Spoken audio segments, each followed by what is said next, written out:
Alors ça dépend de l'entreprise déjà, donc je pense que c'est le premier point.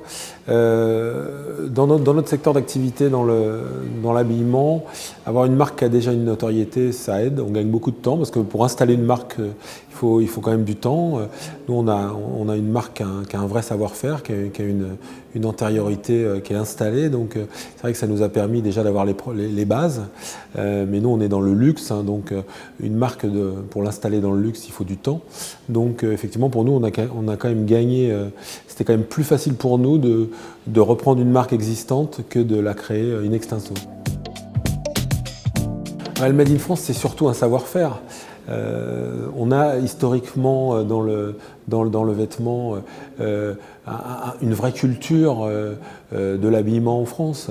Donc le Made in France, c'est des années d'expérience, un outil de production très souple qui permet d'avoir une réactivité qu'on ne peut pas avoir en fabriquant au bout du monde, hein, un service inhérent au Made in France aussi qui permet effectivement de proposer des produits avec notamment du sur-mesure comme on le fait sur nos costumes Smuggler.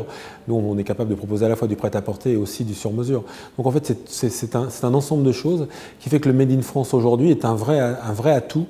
Nous, on a en plus la chance d'être labellisé Origine France Garantie, d'avoir cette certification qui nous légitime vraiment. Et je pense que c'est un atout aujourd'hui par rapport à nos concurrents puisqu'on est les seuls et les derniers à fabriquer en France.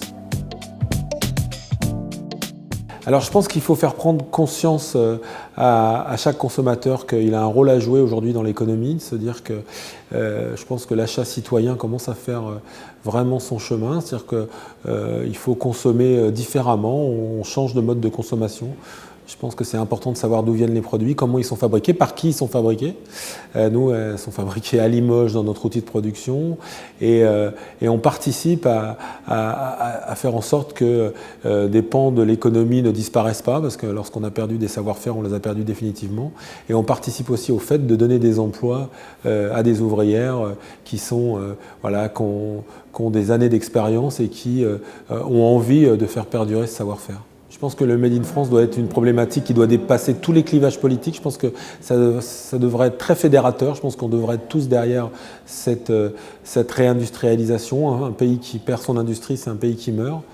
Donc je pense que je voudrais que ce soit une problématique qui est reprise par tous les citoyens.